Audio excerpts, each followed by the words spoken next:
दिवाळी फराळापैकी एक पदार्थ भडंग. तर कोल्हापुरी भडंग रेसिपी बनवतो आहे आज आपण. यासाठी लागणारे साहित्य पाहू.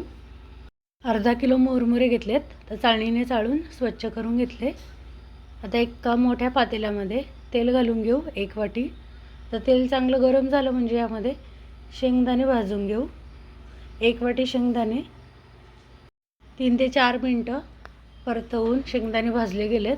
त्यांची सालही निघली जातात, पाहू शकता. तर काढून घेतले. निवडलेले मुरमुरे होते त्यावर काढून घेतले. तेल व्यवस्थित गाळून असे काढून घ्यायचे. आता फुटाण्याची डाळ घेतली अर्धी वाटी. ही डाळ जास्त वेळ भाजायची गरज नाही, थोडीशी परतवून गाळून घ्यायची आणि बाजूला काढून घेतली. शेंगदाणे मस्त भाजले गेलेत, सालं निघली जातात, आतपर्यंत चांगले भाजले गेलेत. आता याच तेलामध्ये फोडणी करून घेऊ. 2 चमचे मोहरी घातली. आता मोहरी चांगली तडतडली म्हणजे अर्धी वाटी लसूण ठेचून घेतला आहे, सालं न काढता. लाल लसूण. पाव वाटी कढीपत्ता घेतला आहे.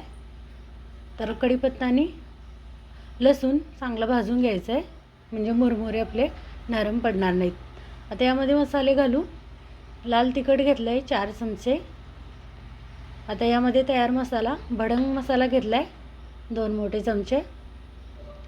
तर तयार मसाला वापरायचा नसेल तर आपण 1 चमचा जिरे, 1 चमचा धने आणि 1 चमचा बडीशेप मिक्सरला फिरवून तो मसाला वापरू शकतो. तर मसाले व्यवस्थित मिक्स करून घेतले. यामध्ये मीठ घालून घेऊ. तर अर्धा किलो मुरमुऱ्यांसाठी या ठिकाणी 4 चमचे लाल तिखट आणि 2 चमचे मीठ बरोबर लागलं होतं. तर घालून घेतले मीठ आणि मिक्स करून घेऊ. तर चॅनलवर अजून नवीन असाल, चॅनलला सबस्क्राईब केलं नसेल तर सबस्क्राईब करा. सोबत बेल आयकॉन दाबा, म्हणजे अशा येणाऱ्या साध्या सोपी रेसिपी त्यांची नोटिफिकेशन सगळ्यात आधी तुम्हाला भेटेल.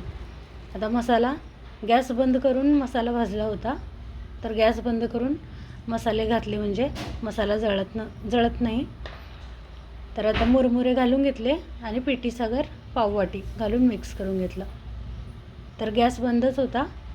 गॅस बंदच ठेवून या ठिकाणी मुरमुरे परतवून घेतले. आता थोडं खाली उतरवून घेतले गॅसवरून आणि व्यवस्थित मसाला मुरमुऱ्यांना असा लावून घेतला आहे मिक्स करून दोन्ही हाताने.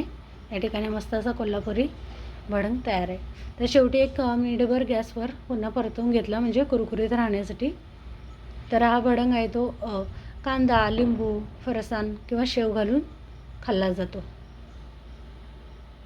व्हिडिओ आवडला तर लाईक, शेअर, सबस्क्राईब करायला विसरू नका. पुन्हा भेटू नवीन रेसिपीसोबत. धन्यवाद.